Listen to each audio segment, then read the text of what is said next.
Hello दोस्तों, नमस्ते, प्रणाम, जय माता दी। तो कैसन बानी जा रउआ सब के हमरा चैनल में स्वागत बा।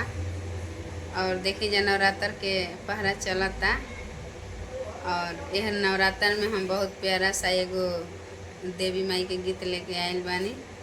अगर अच्छा लगी तो लाइक कमेंट और शेयर कर देम जा, और कमेंट बॉक्स में ज़रूर बताएम जा कि गीत आप लोग के कैसन लागल है। ऊंचे पहाड़ पर उतरेली सीताला मैया, ऊंची पहाड़ पर से उतरेली सीताली मैया, मंदिर में गोइली समाया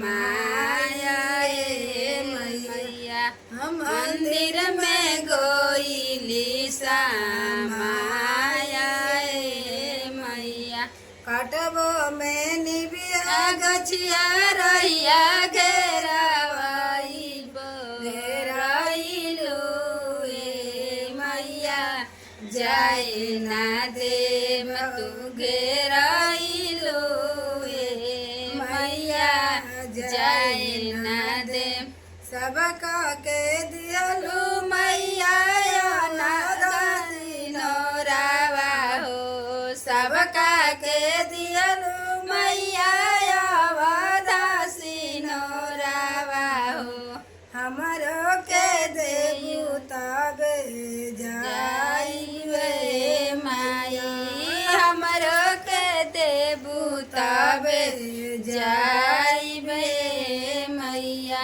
ऊंची पहाड़ पर उतरेली सातो बहिना, ऊंची पहाड़ पर उतरेली सातो मैया, मंदिर में गोइली समाया लाया, मंदिर में गोइली समाया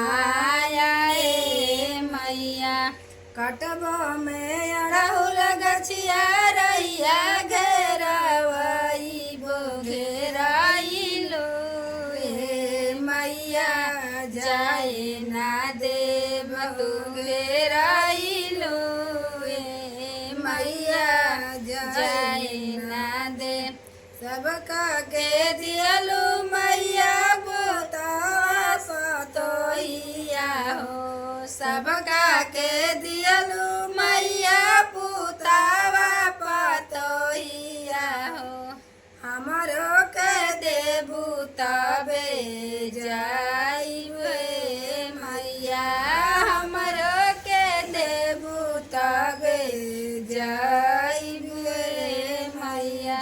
ऊंची पहाड़ से उतरेली सातो मैया, ऊंची पहाड़